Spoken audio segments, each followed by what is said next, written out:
Hi, good evening, everybody. This is Pastor Leon once again, bringing you today's segment of Lounge Time. And tonight's guests, we have Simon and Rachel Reed. They're newcomers to St. Paul's Church. And unfortunately, tonight, I don't have my sidekick, or shall I say, my right-hand woman, Elizabeth, because she's tied up with some personal matters, and so she's not able to join us tonight.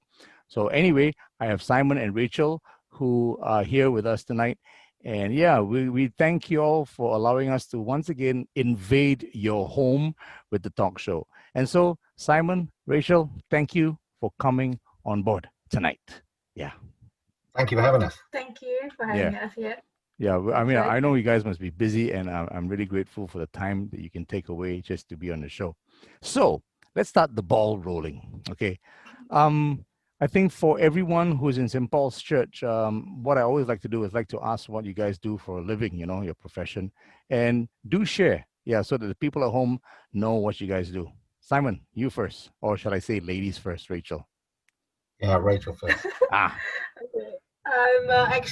I'm working in same company as Simon. We're in the security, I would say, manufacturing sector. I've been in the finance department for as long as I can remember, specializing in accounts receivables. Okay. So focusing on working capital, bringing in the cash for the company. So that's what I've been doing since I graduated from uni. I see. So you've got to be nice to you when it comes to money, huh? To bring in the cash. So that's where I go to, the cash cow. Yeah. Okay. Yeah. I got it. All right. And so both of you mentioned in the same company. So Simon, you're also in the same company. So what do you do then? Yeah, so currently I work in the commercial department for the service side of the business. Okay.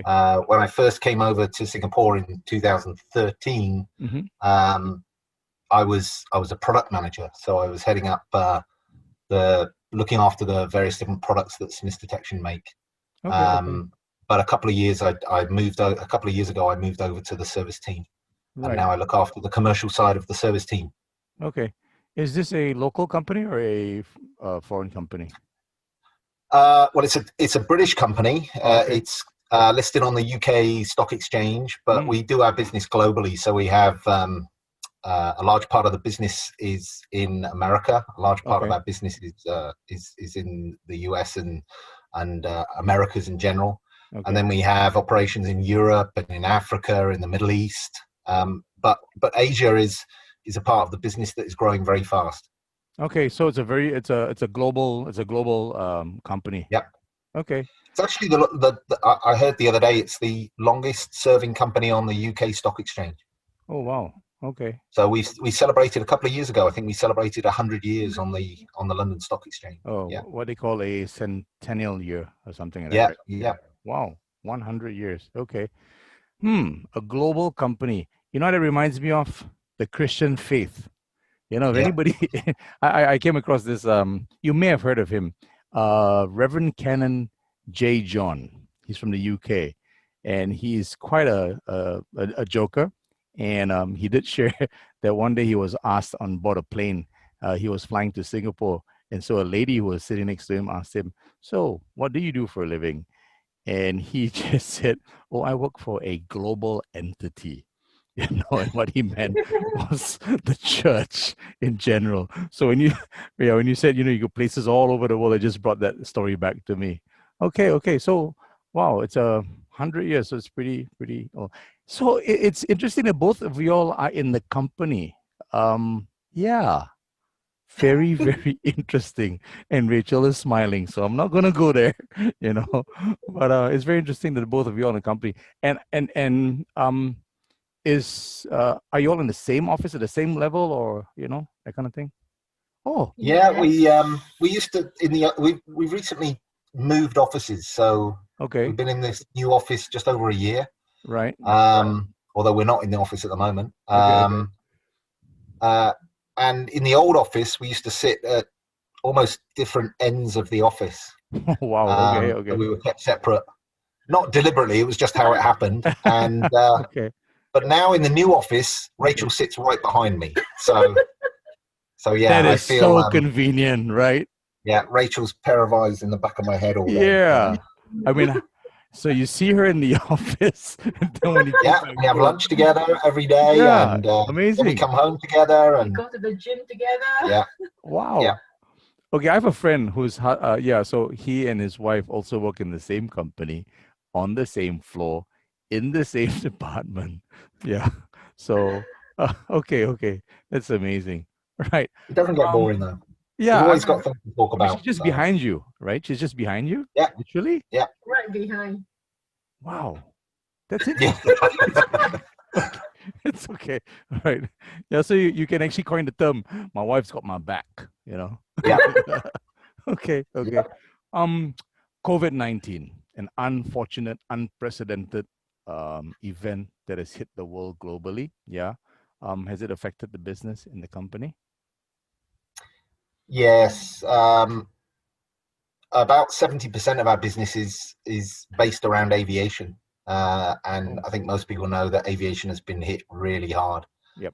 Nobody's traveling. The airlines in particular have really had it really difficult. They've been laying off staff and having to store their aircraft and park them up. And we provide equipment to the airports. I see. So a lot of airport construction, airport projects have been put on hold, been delayed.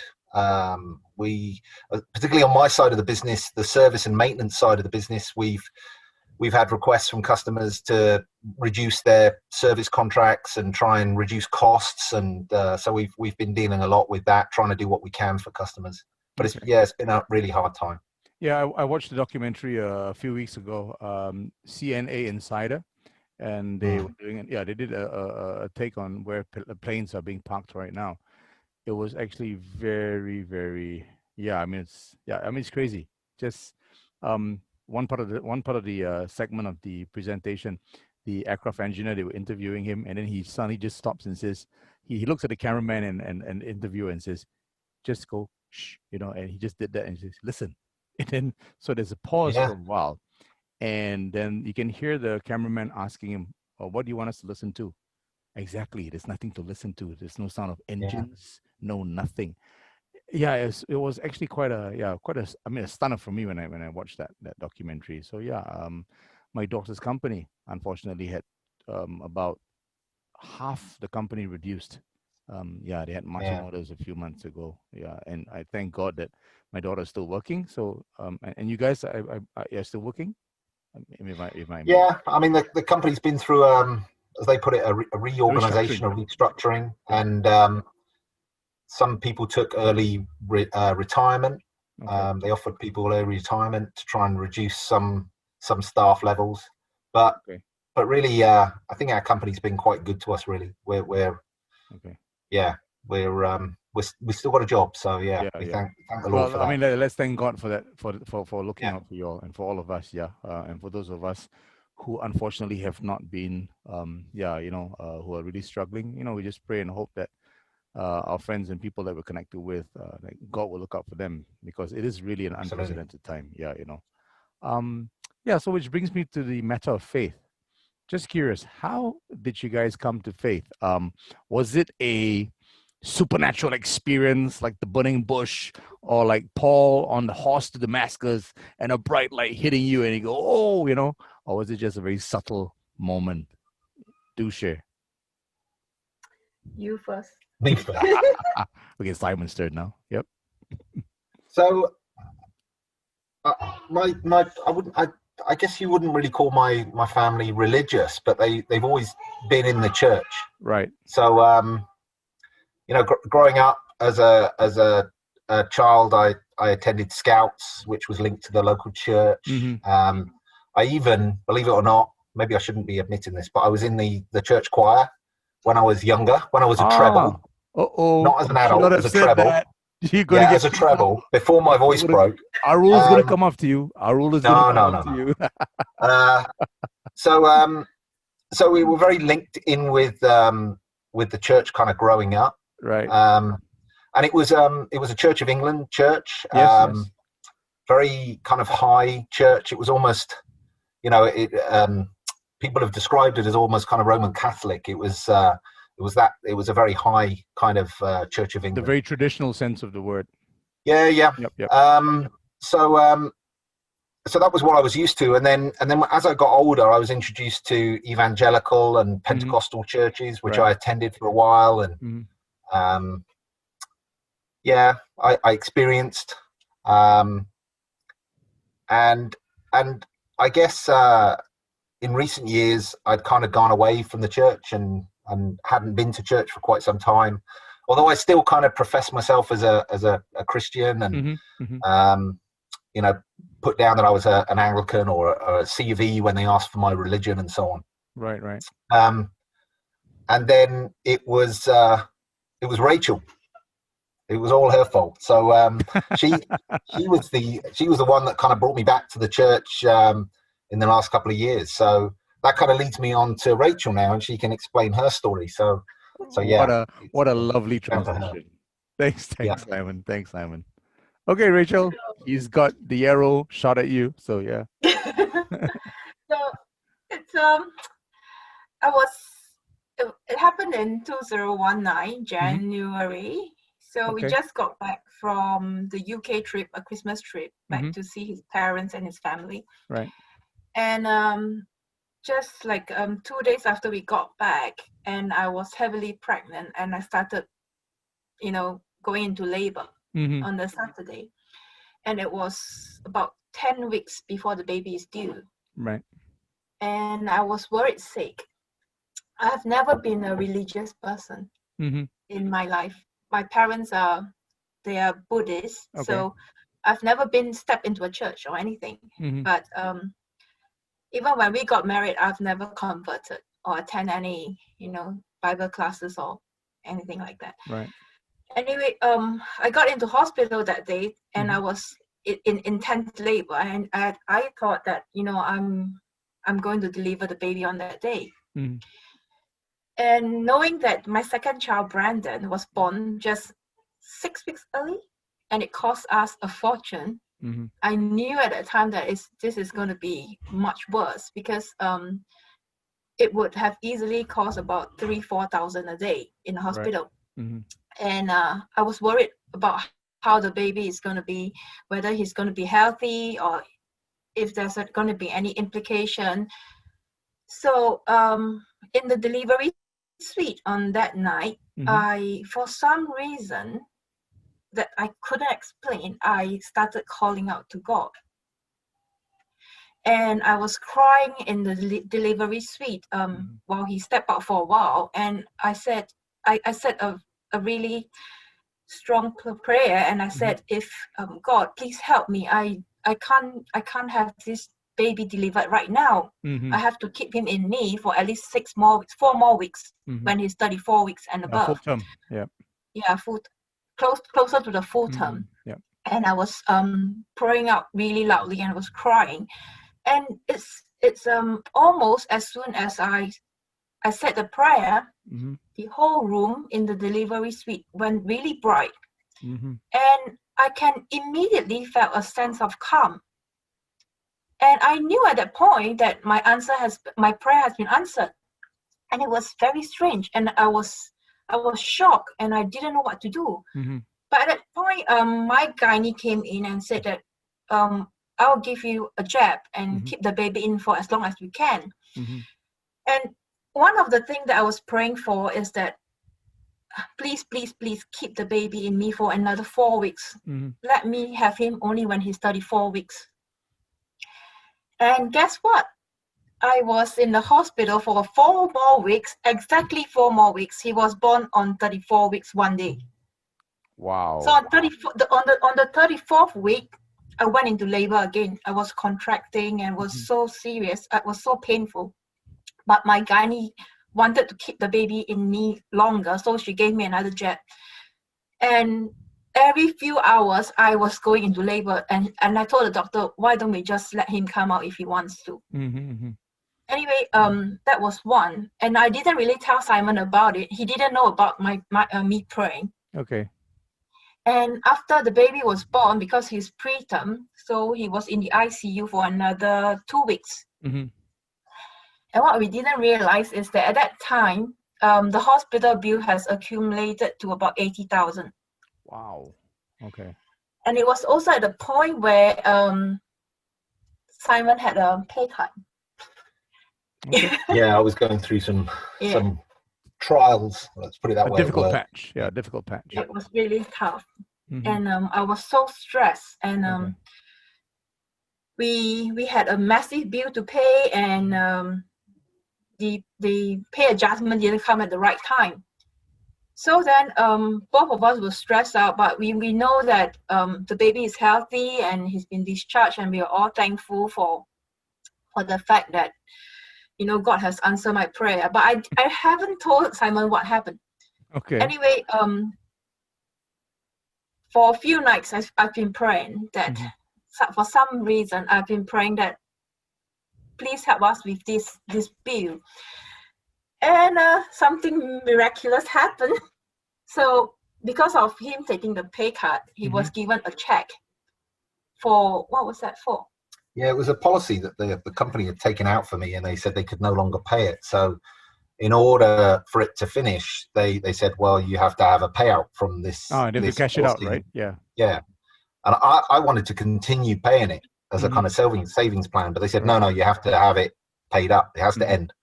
So they delivered me the check in effect, and it was enough to cover the bill from the hospital. So it was amazing. It was just, I look back on it now and I think, how are we ever going to pay that if that hadn't happened? So it was definitely an answer to our prayers. Yeah. So yeah, carry on, please carry on. Yeah, Rachel, you're on a roll. Yeah. I'm excited. I can write a book on this. Come on. About a week later, I was so worried. In my heart, I was worried that he's going to laugh at me when I told him what happened in the delivery room.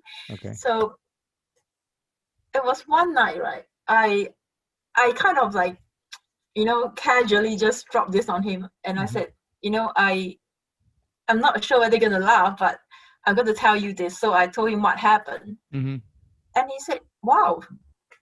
And I said that this is the most important part.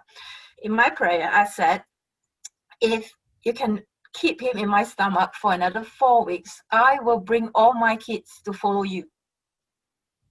So I said to Simon, I need to fulfill my promise and bring my kids to the church. And he said, it's not a bad thing, it's a really good thing. So then I said, I do not know where to start because I've never stepped into the church. Right. And he said, wow, why don't you Google Anglican Church? Okay. And St. Paul's Church was the first one that pops up in Google.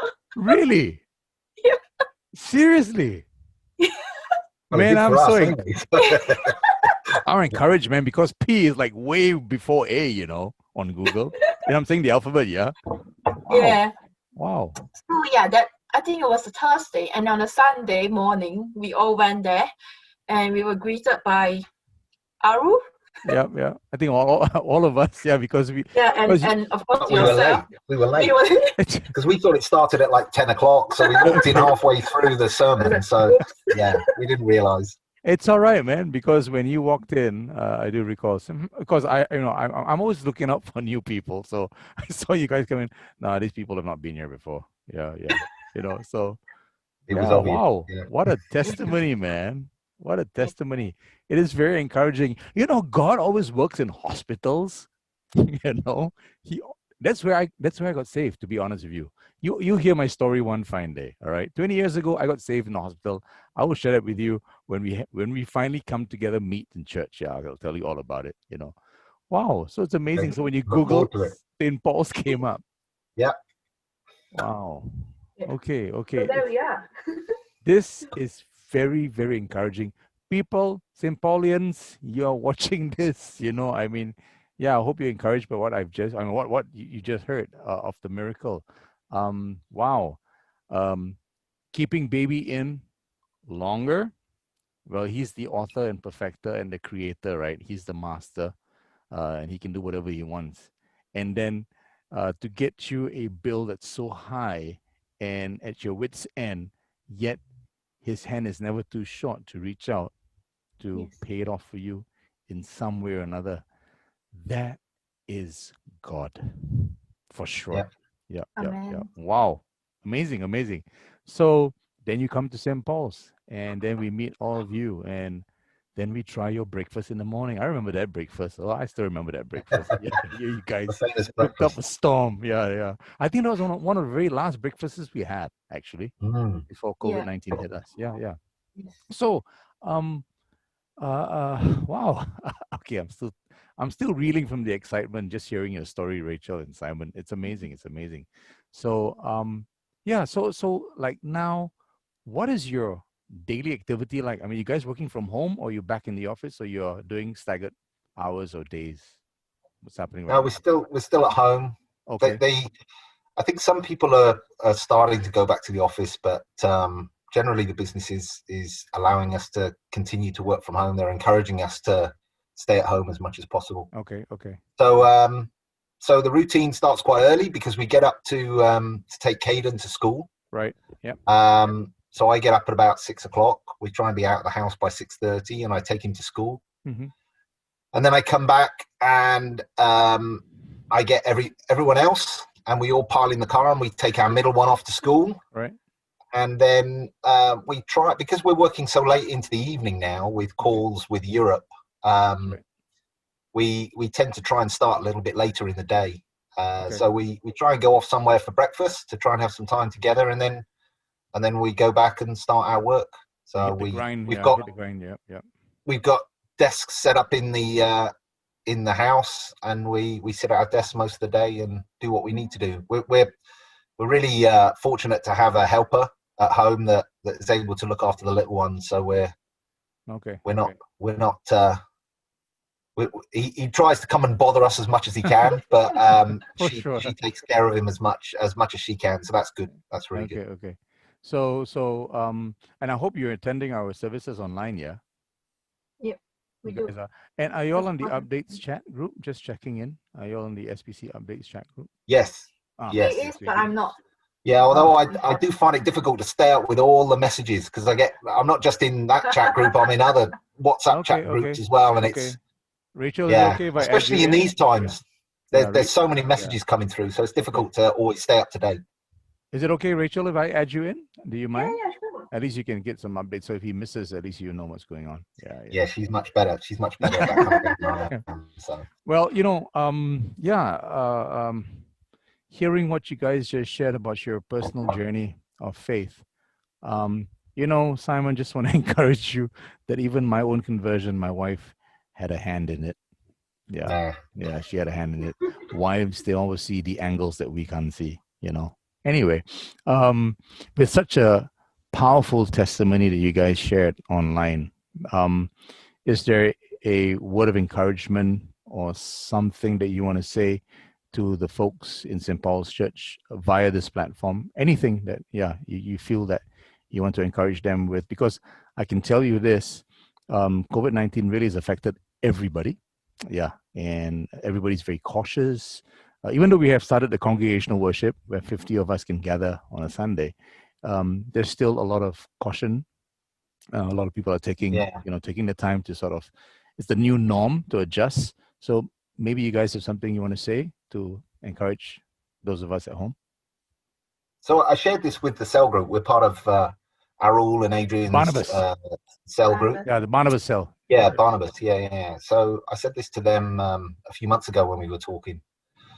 And obviously I'm more experienced in church than Rachel is. I've been around quite a while and a bit longer than Rachel, and been to a lot more churches and things. And I guess I've never felt as at home as I have with when we joined St. Paul's. It just felt right the moment we walked in, and the people that we met there, everyone we've met has been fantastic, and it is really like a family. We've really found it like a family.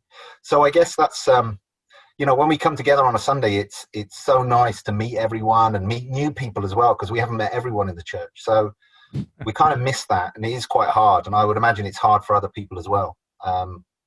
But I guess what I would say is stick with it. You know, hang on in there, stay strong. There will be a time when we all come together again, and we're able to come together all as a church. And we look forward to that day when we can see you all again. Indeed, well said, Simon. Rachel, anything to add?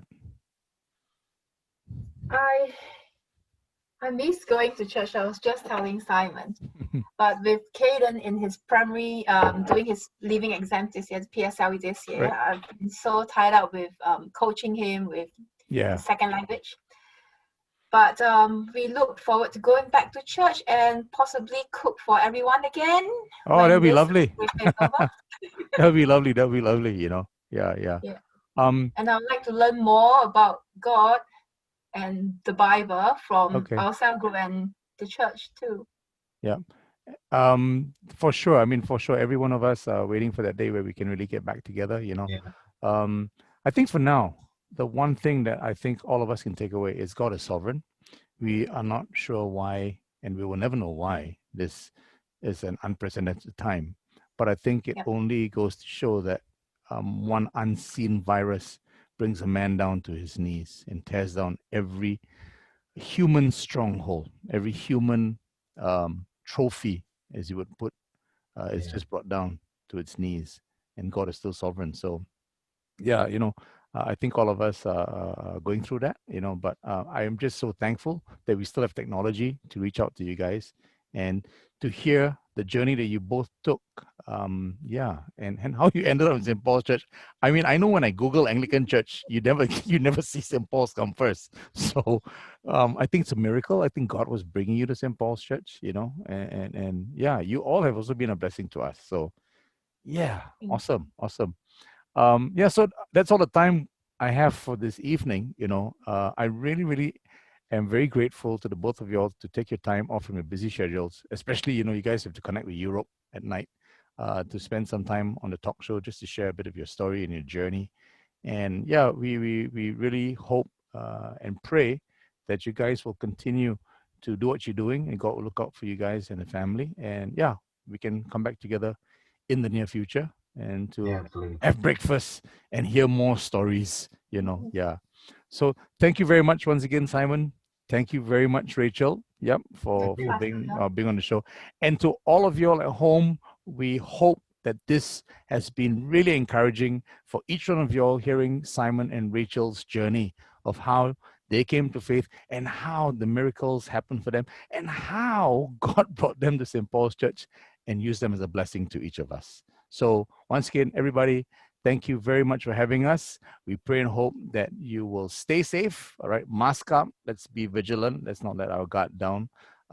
And look after yourselves. Yeah, eat right, pray, and always keep your eyes fixed on Jesus, the author and perfecter of our faith.